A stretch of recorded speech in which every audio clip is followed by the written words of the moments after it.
అదేవిధంగా సచ్చిన గుద్దవాళ్ళ దాగి చచ్చిందని చెప్పిళ్ళు. అదేవిధంగా పోస్ట్ మార్టం రిపోర్ట్ వస్తాయని వాళ్ళు సవాళ్ళు వేసిళ్ళు. అన్నీ మీరందరూ నేను మాట్లాడిన మాటలు కాదు, వాళ్ళు మాట్లాడిన మాటలు మీకు వినిపిస్తున్నాను మళ్ళొక్కసారి. అలానే కదా రిపోర్ట్ వచ్చింది, వాళ్ళు చెప్పినట్టే కదా ఇక్కడ జరిగింది. మరి వాళ్ళకి ఎవరు చెప్పారు? అవన్నీ పసిగట్టే కదా మీ ముందు నేను చూపెడుతుంది. ఇవన్నీ అబద్ధాలని చెప్తున్నది కదా, మీకోసం చెప్తుంది. కనీసం మీరు నిలబడ్డారా? అండగా నిలబడ్డారా?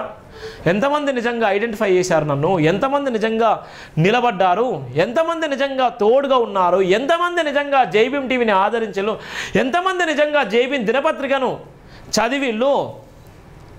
ఎంతమంది నిజంగా ప్రవీణ్ పగడాల విషయంలో కుటుంబ సభ్యులు కూడా వెనక్కి తగ్గితే జైభీం టీవీ ఇవాళ 100 అడుగులు ముందుకేసి నడిపించింది కదా, ఇలా సవాల్ చేసింది కదా.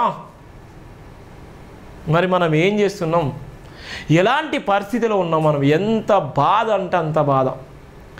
శ్రమల దినంలో ఉంటే ఒక పాస్టర్ హత్య చేయబడితే కనీసం ఆ చర్చిలో డిబేట్ పెట్టుకోద్దాం, ఆ చర్చిలో మాట్లాడుకోద్దాం. ఇవాళ ఉన్నటువంటి క్రైస్తవ సమాజము చర్చిలో అనేకమైనటువంటి మాటలు ప్రసంగాలు చేసేటువంటి ఈ ఆదివారం రోజున ఎందుకు డిస్కషన్ చేయలేకపోతున్నారు? ఎందుకు మాట్లాడలేకపోతున్నారు? చిన్న గొర్రె పిల్లని నేను ఏసయ్యా, మెల్లా మెల్లాగా నడువు ఏసయ్యా అనేటువంటి పాటలు నేను చిన్నప్పుడు ఉన్నప్పుడు పాడాను. చిన్నప్పుడు ఉన్నప్పుడు సండే స్కూల్లో ఉన్నప్పుడు ఈ పాటలు పాడాను. ఈరోజు అవే పాటలు రిపీట్ అవుతున్నాయి, అంతకన్నా పాటలు రిపీట్ అవుతున్నాయి.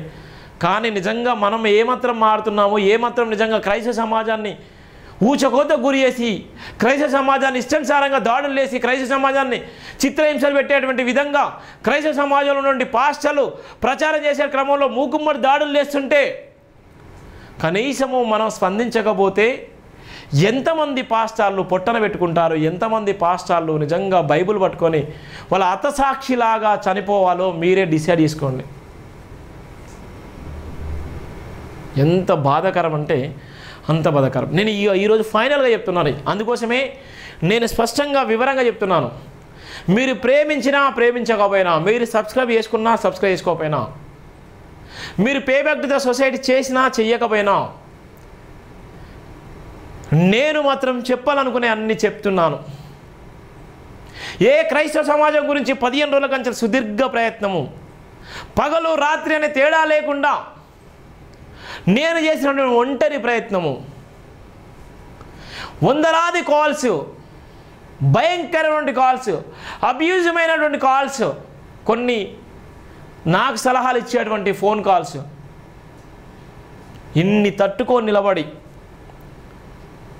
నిద్రాహారాలన్నీ మానుకొని పాస్టర్ ప్రవీణ్ పగడాలన్న విషయంలో జరుగుతున్నటువంటి కుట్రలను పసిగట్టి ఇవాళ ఉన్నటువంటి అగ్రవర్ణ మీడియా ఛానళ్ళు, అగ్రవర్ణ నాయకులు అందరూ ఒకటై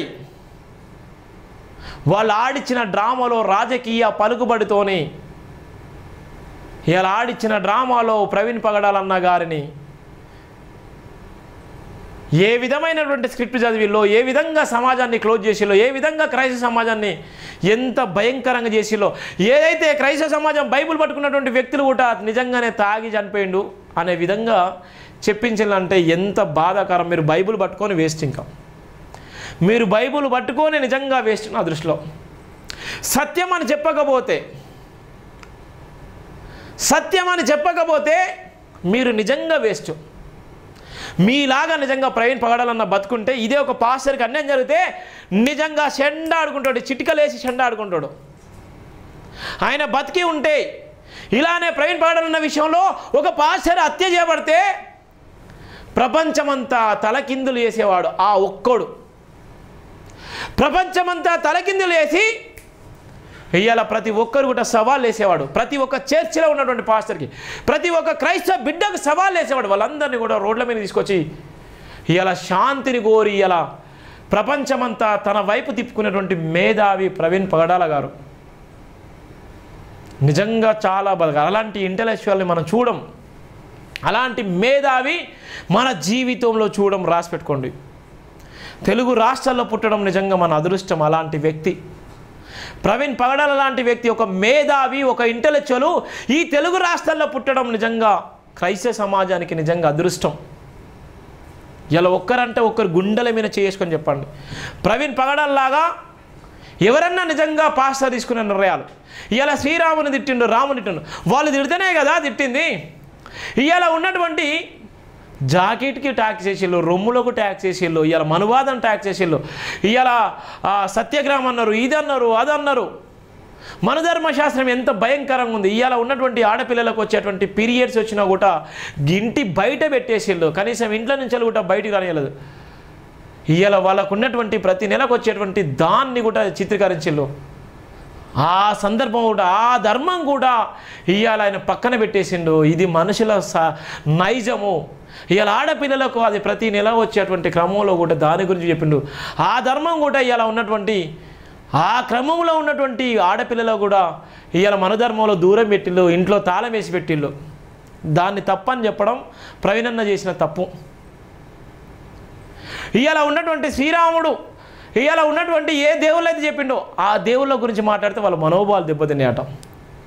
రాముడు నిజంగా చిత్రహింసలు పెట్టి ఎవరో వేసిన నిందలకు సీతమ్మను అడవిలోకి పంపినప్పుడు ఎవరి మనోభావాలు దెబ్బతినలేదు.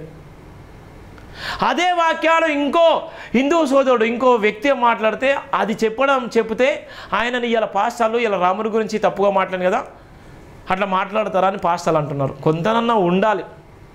ఆయనకైనా పోయి మాట్లాడిండా? వాళ్ళు చెప్తేనే కదా, ఒక టీవీ డిబేట్లో చెప్తేనే కదా అని మాట్లాడింది. విషంగక్కి ఇలా ఉన్నటువంటి జీసస్ ఎట్లా పుట్టిండో తెలియదు, మరియమ్మ ఎంతమంది దగ్గర ఉన్నదో తెలియదు, మరియమ్మ ఎంతమంది దగ్గర పోయిండో తెలియదు అని ఆయన ఇబ్బందులకు గురి చేసి ఇజ్రాయెల్లో ఉన్నటువంటి ఆయనను చిత్రహింసలకు గురి చేసి జీసస్ని చంపేసి ఆయనతో పాటు ఇద్దరిని ఎవరైతే దొంగలతో పాటు పాస్టర్ అక్కడ ఉన్నటువంటి జీసస్ని చంపేసి సిలువ వేసినటువంటి క్రమంలో కూడా ఆయన సిలువ సాక్షి కూడా చనిపోయి లేచినటువంటి వ్యక్తి కదా జీసస్. అలాంటి క్రమంలో కదా అందరూ నమ్మింది. ఎన్నో నిందలు ఎన్నో అబండాలు వేసినప్పటికీ కూడా జీసస్ తన సత్యాన్ని చెప్పిండు కదా. అదే సత్యం గురించి ప్రవీణ్ పగడాల గారు చెప్పారు కదా. మరి ఈరోజు ఉన్నటువంటి మేధావులు, ఈరోజు ఉన్నటువంటి పాస్టర్లు, ఈరోజు ఉన్నటువంటి సంఘస్థులు ఎందుకు మీరు మౌనంగా ఉన్నారు, ఎందుకు బయటికి రాలేకపోయారో నాకు ఇప్పటికీ అర్థం కాలే. 1,000,000 మంది లైవ్ చూసిన తర్వాత కనీసం 1,00,000 మంది అయినా సబ్స్క్రైబ్ చేసుకుంటారు అనుకున్నాం. 1,00,000 మంది అన్న అండగా నిలబడతాను అనుకున్నాం. 1,00,000 మంది అయినా ఇవాళ మీరు నిజంగా ఇది మా టీవీ ఛానల్, ఇది మా భరోసా అని చెప్తాను అనుకున్నాం. ఇది SC ST BC మైనార్టీలకు, అగ్రవర్ణాలకు ఎవరికి అన్నం జరిగినా ప్రశ్నించే గొంతుకై జైభీం టీవీ.